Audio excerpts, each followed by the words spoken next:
오늘 우리에게 주신 하나님 말씀 신약성경 디모데전서 4장 4절에서 5절에 있는 말씀입니다. 디모데전서 4장 4절에서 5절에 있는 말씀 두 절인데요, 우리 한 목소리로 함께 읽도록 하겠습니다.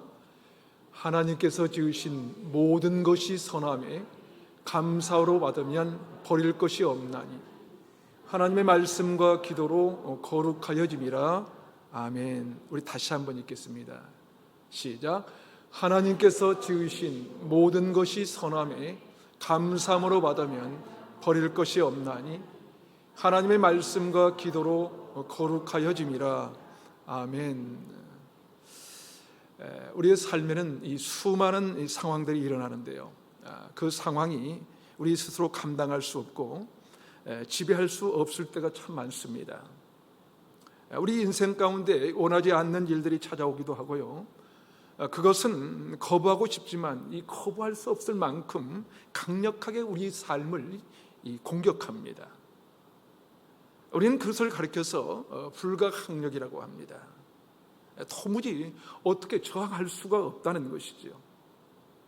우리의 인생 가운데 원하지도 않고 정말 거부하고 싶은데도 우리 삶 속으로 밀치고 들어오는 이 불가항력적인 그런 상황들이 있는 것입니다. 그러나 이 불가항력적인 것이라고 해서 언제나 그것에 끌려다닐 수만은 없는 것 아니겠어요? 우리가 때때로 어쩔 수 없는 이 상황을 맞이할 수 있겠지만 그 상황 때문에 우리가 이 무기력하게 살아갈 수만은 없다는 것이죠.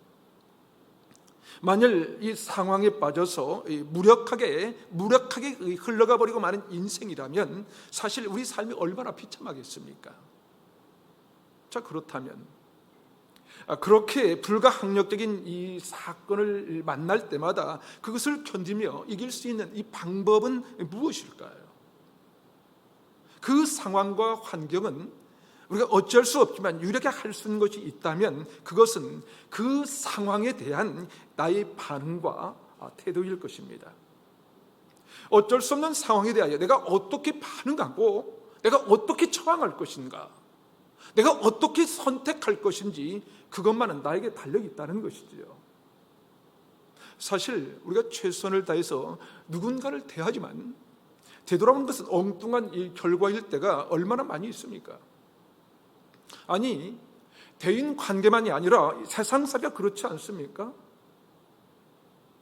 내가 정말 최선을 다했지만 돌아오는 결과는 엉뚱할 때가 있다는 것입니다.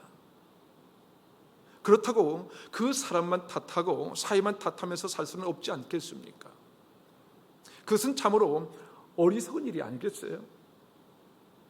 남 탓하거나 사회를 탓하는 것이 아니라 내가 이 주도할 수 있는 나의 반응을 점검해 보는 것입니다. 그런 어쩔 수 없는 이 상황을 만날 때마다 나는 어떻게 대응할 수 있는지 스스로 자신을 돌아보는 것이지요. 환경은 그대로지만 이 환경을 보는 눈을 새롭게 해보는 것입니다. 도산 안창호 선생님이 이런 말씀을 남겼습니다. 다른 사람의 성격이 모두가 나와 같기를 바라지 말라. 여러분, 우리는 다 그렇지 않습니까? 나는 이렇게 생각하는데 저 사람은 왜 저렇게 생각하지? 이렇게 하면 좋을 텐데 저 사람은 왜 이렇게 하지 않는 거야? 언제나 나와 똑같으면 좋겠다고 생각하는 것이죠.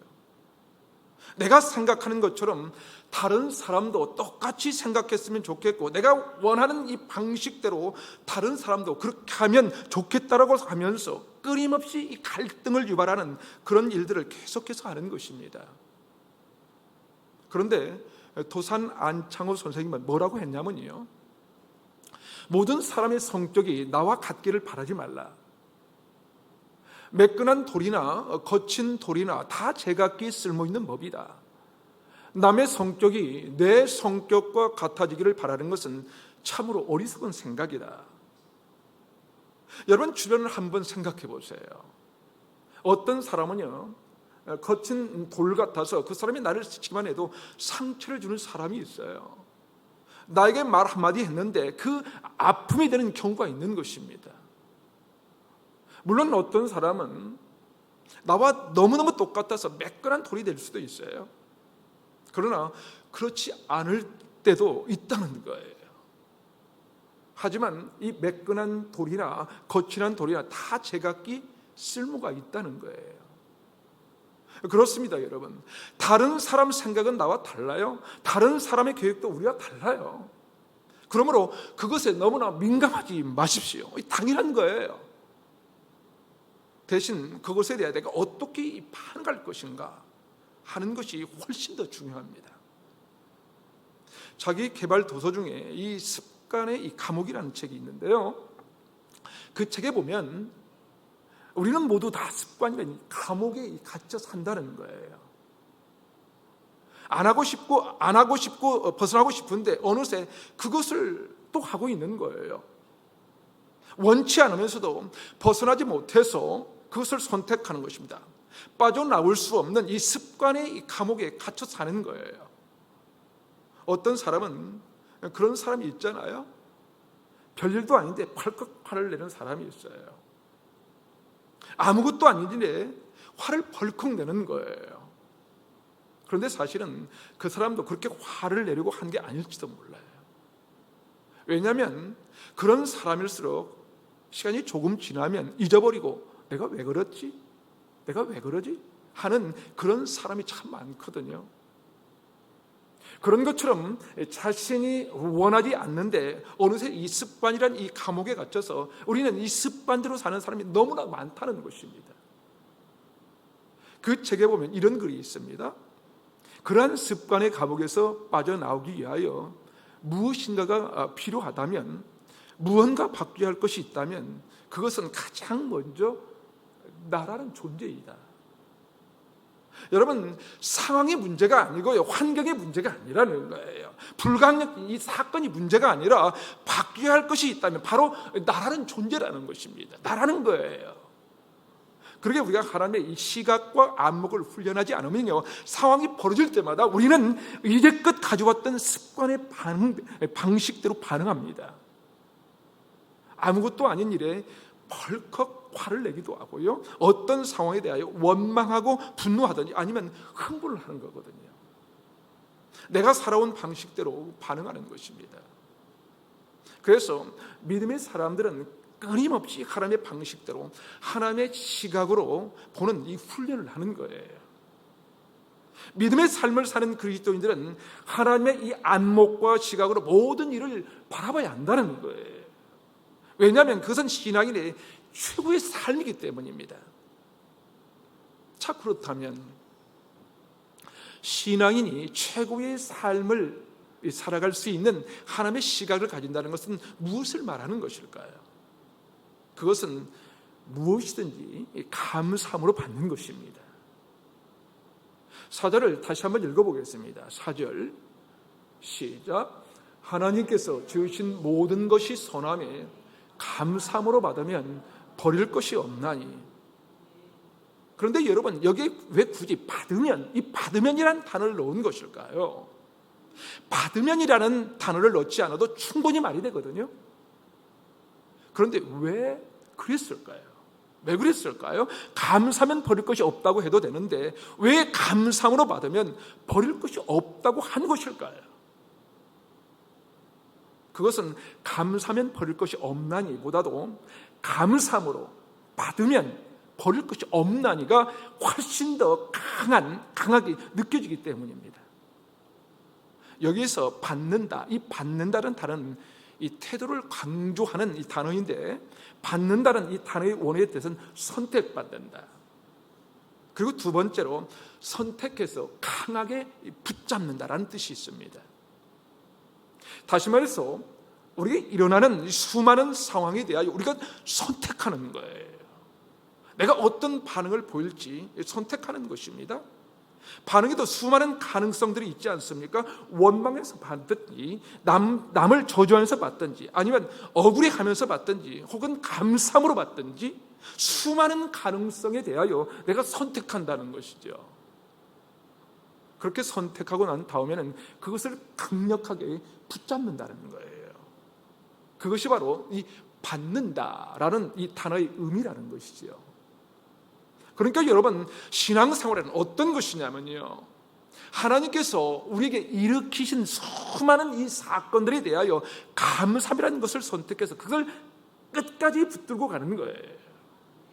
어떤 일이 벌어져도 우리는 감사함을 선택하는 것이죠. 어떤 일이 일어나도 우리는 감사함을 강력하게 붙잡는 것입니다. 왜요? 하나님이 주신 모든 것이 선한 것이기 때문에 그래요. 그래서 예수 믿는 사람들은요, 주어지는 것을 늘 감사함으로 받는 사람들입니다. 거부하는 사람이 아니에요. 하나님, 왜 나에게 이런 것을 주십니까? 왜 나에게 이런 고통을 주십니까? 그런 것이 아니라 감사함으로 주시는 대로 받는 것입니다. 그러게 예수 믿는 사람들은 어떤 사람보다도 이 수용적인 사람들이에요. 그것이 무엇이든지 주면 받는 거예요. 때로는 억울한 일도 주어도 감사함으로 받는 거예요. 여러분, 우리가 잘 아는 다윗이 그랬어요. 사무엘 15장에 보면 다윗의 아들 압살롬이 반역을 일으킵니다. 그래서 다윗이 아들 이 압살롬을 피해 도망다니기 시작하는데요, 얼마나 이 급박하게 도망했던지 그가 신발도 신지 못한 채 맨발로 울면서 얼굴을 가리고 도망가고 있습니다.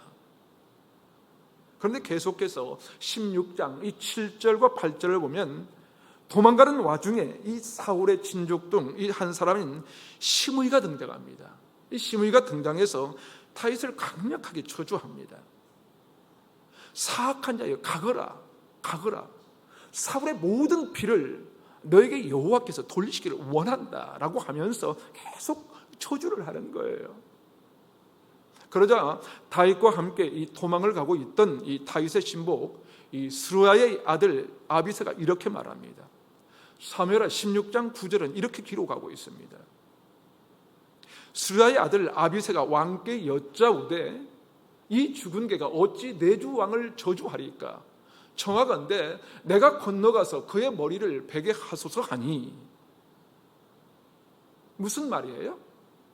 저런 죽은 개 같은 사람이 다윗 왕 당신을 저주하게 내버려 두십니까?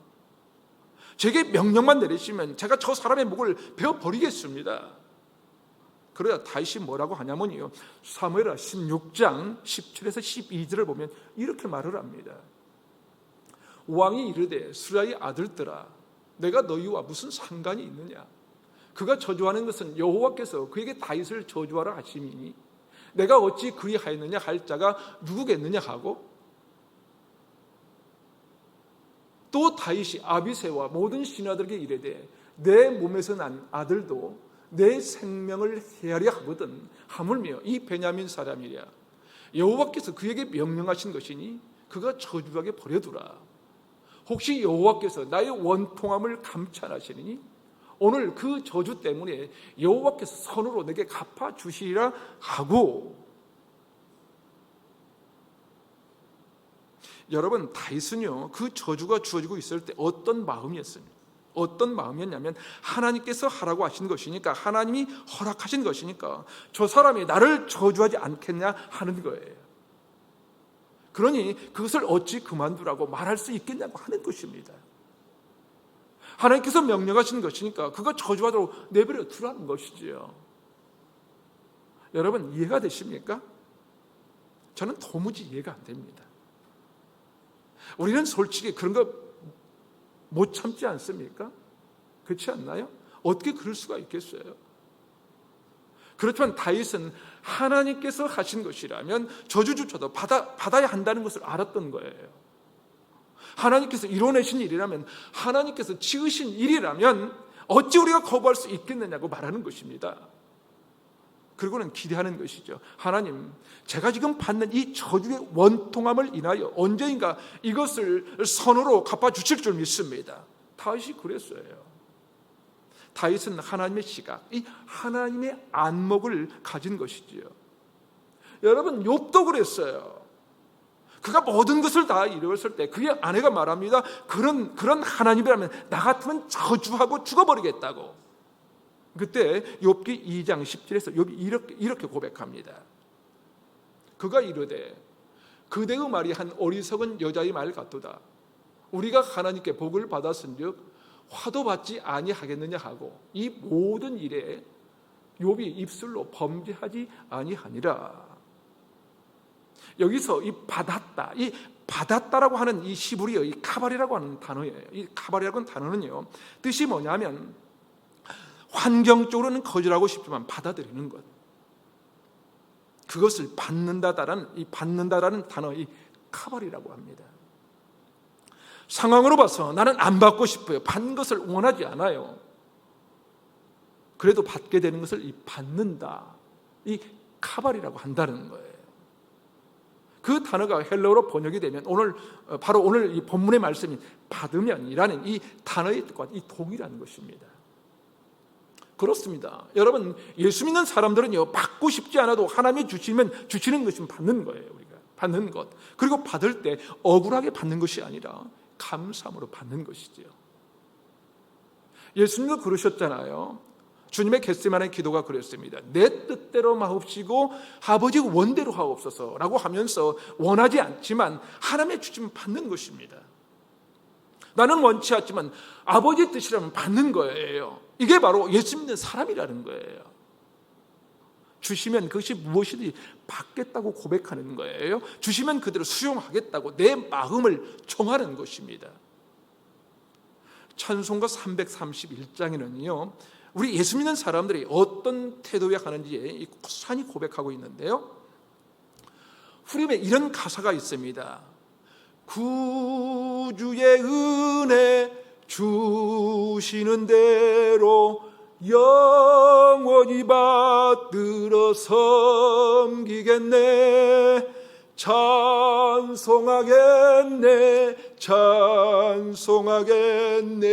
생명을 주시는 구주로다. 여러분, 주님의 은혜를 주시는 대로 받겠다는 거예요. 무엇이든지 주신 대로 받으면 영원히 받들어 섬기겠다는 거예요.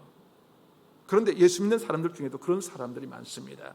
은혜를 많이 받았고 생각하면 열심히 섬기는데요, 은혜를 받지 못했다고 생각하면 그냥 끝인 거예요. 은혜도 안 주시는데 왜 내가 섬겨? 그런 것이죠. 그런데 찬송가 331장 어떻게 고백합니까? 주님께서 주시는 대로 내가 받들어 잘 섬기겠다는 거예요. 그러면서 찬송하겠네. 하나님을 찬송하겠다는 것입니다. 왜일까요?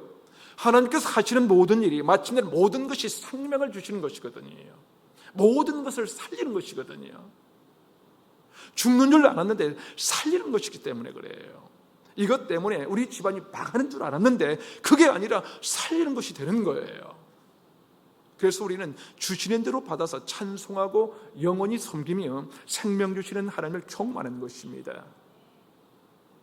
신앙인의 최고의 삶은 결국 주시는 대로 받는 삶입니다. 더 강력하게 말한다면 주시는 것을 내가 감사함으로 선택해서 절대로 뺏기지 않도록 하는 거예요. 여러분, 왜 우리에게 원망이 많은 줄 아세요? 그것은 안 받고 싶은 것이 오기 때문에 그래요. 나는 안 받고 싶은데 그게 오는 거예요. 그것만은 거부하고 싶은데 찾아오니까 자꾸 원망이 생기는 거예요. 그런데 주시는 대로 받으시면, 그리고 하나님의 선택하신 이 계획을 확신한다면 우리는 무엇을 받든지 결코 원망이 될 수 없는 것입니다. 그래서 우리는 시편 50편 23절의 말씀처럼 감사로 제사를 드리는 자가 나를 영화롭게 하나니라는 이 고백이 계속해서 나올 수 있는 거예요. 우리가 그것을 선택해야 한다는 것입니다. 자, 그렇다면 우리가 하나님의 시각과 안목을 가지고 살면 우리의 삶이 어떻게 펼쳐지는 것일까요? 오늘 본문 4절을 다시 한번 읽어보겠습니다. 4절 시작. 하나님께서 지으신 모든 것이 선함에 감사함으로 받으면 버릴 것이 없나니. 여러분, 우리가 하나님의 시각과 안목을 가지면요, 어떤 것도 버릴 것이 없는 이 유익한 것입니다. 버릴 것이 없다는 것이 무슨 말이냐면요, 쓸모없는 게 하나도 없다는 거예요. 다 쓸모가 있다는 거예요. 모든 것이 유익하다는 것입니다. 얼핏 보기에는 우리 삶을 무너뜨리는 이 저주와 같기도 하지만 그것이 오히려 유익하게 바뀐다는 거예요. 어느 것 하나도 버릴 것이 없는 그런 유익한 것이 된다는 것입니다. 옛말에 이런 말이 있습니다. 세 사람이 걸어가면 반드시 거기에는 나의 스승이 있다. 여러분, 우리가 인생을 걸어가는 동안 내 주변에 좋은 사람도 있어요. 그런데 내 주변에 진짜 나쁜 사람도 있을 수 있는 거예요. 좋은 사람들도 있지만 나쁜 사람도 있다는 것이죠. 그런데 좋은 사람이든 나쁜 사람이든 세 사람이 걸어가면 반드시 거기에는 나의 스승이 있다는 거예요. 좋은 사람을 보면 그 사람의 이 삶을 보면서 나도 저렇게 살아야지. 그러면서 그 사람의 삶을 따라가며 배워서 나의 스승이 되고요.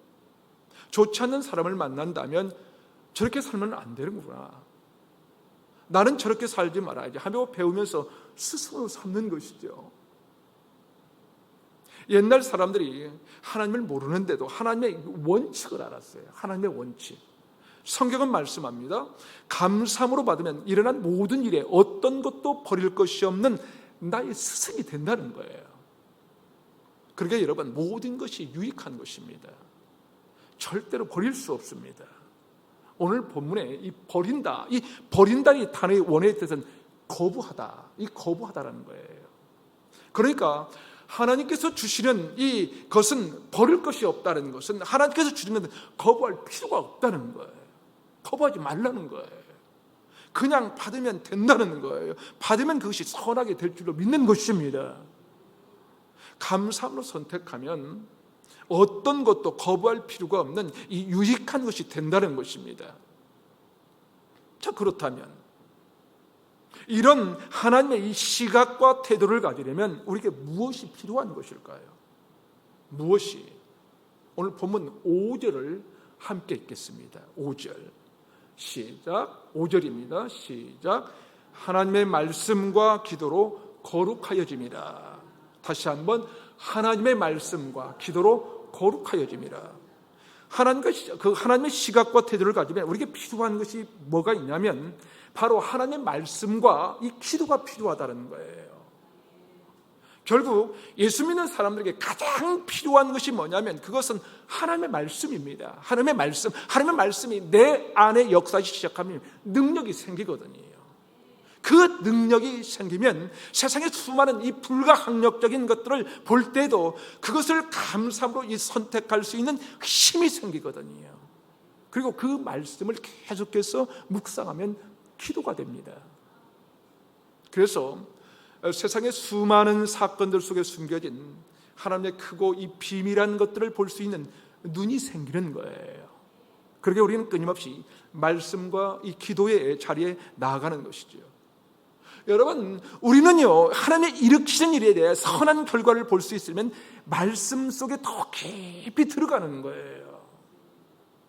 말씀을 붙잡고 말씀 앞에 무릎을 꿇어보는 것입니다. 고통의 순간마다 주님을 더욱 바라보는 거예요. 그럴 때 우리에게 능력이 생기는 것이죠. 능력이. 그래서 어떠한 일도 버릴 수 없다는 사실을 알게 되는 것입니다. 오늘 성경은 이렇게 얘기합니다.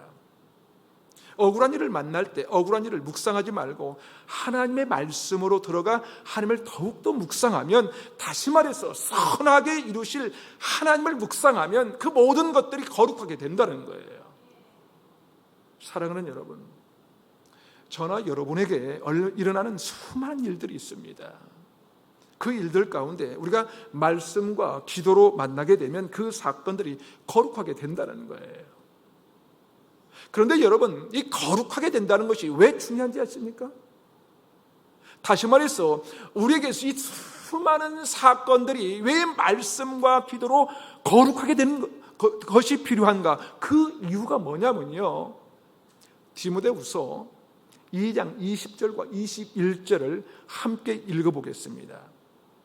디모데후서 2장 20절과 21절 시작.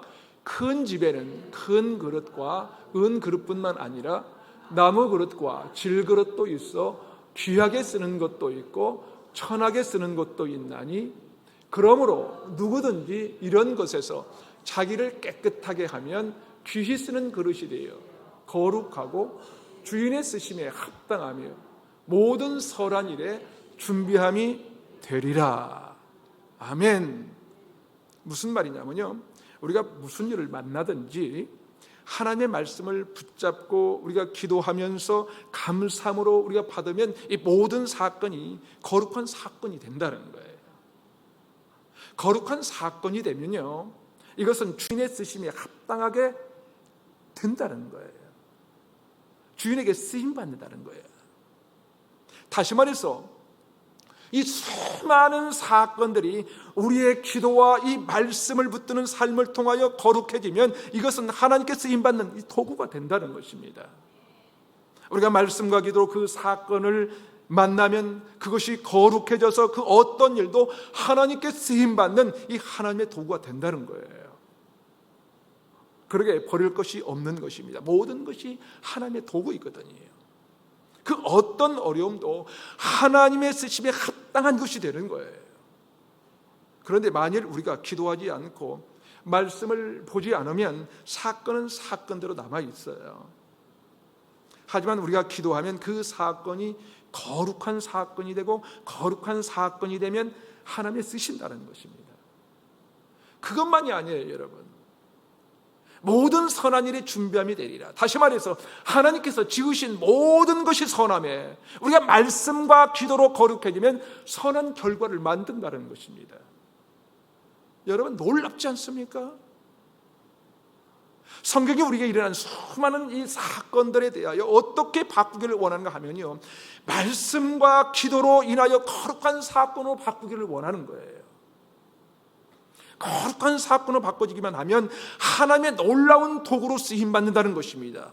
그 일을 통해서 우리에게 선한 것들을 이루어가게 하신다는 것이죠. 사도 바울은 빌립보서 4장 6절과 7절에서 이렇게 말씀합니다. 아무것도 염려하지 말고 다만 모든 일에 기도와 간구로 너희 구할 것을 감사함으로 하나님께 아뢰라. 그리하면 모든 지각에 뛰어난 하나님의 평강이 그리스도 예수 안에서 너희 마음과 생각을 지키시리라. 그렇습니다, 여러분. 우리가 하나님의 시각을 가지는 것은 절대 손해보는 일이 아닙니다. 손해보는 일이 아니에요. 아니, 절대 어리석은 일이 아닙니다. 시대에 뒤떨어지는 모자란 것이 아니에요, 여러분. 하나님의 시각, 이 하나님의 안목을 가지면 모든 일이 유익하고요, 그것이 하나님의 도구가 되어서 선하신 하나님의 뜻을 이루는 것입니다. 여러분, 우리가 잘 아는 삼손은요, 하나님께 바쳐진 나실인이었어요. 거룩한 사람이었다는 것이죠. 거룩한 사람은요, 나귀 턱뼈 하나만 붙잡아도요, 그것이 거룩한 이 하나님의 도구가 되는 것입니다. 그렇게 쓰임받는 이 하나님의 도구가 되면 나귀 턱뼈 하나로 1000명을 죽이는 놀라운 역사를 일으키는 것입니다. 사랑하는 여러분, 우리 예수 믿는 사람들은요, 무슨 일을 만나도 하나님의 시각이 필요한 거예요. 하나님의 시각, 하나님의 안목을 가져야 합니다. 그것이 신앙인의 최고의 삶인 거예요. 그러므로 우리에게 일어난 모든 일들이 거룩하고 선하게 되어서 하나님의 도구로 쓰임받는 축복이 있기를 주님의 이름으로 축원합니다. 축원합니다. 아멘.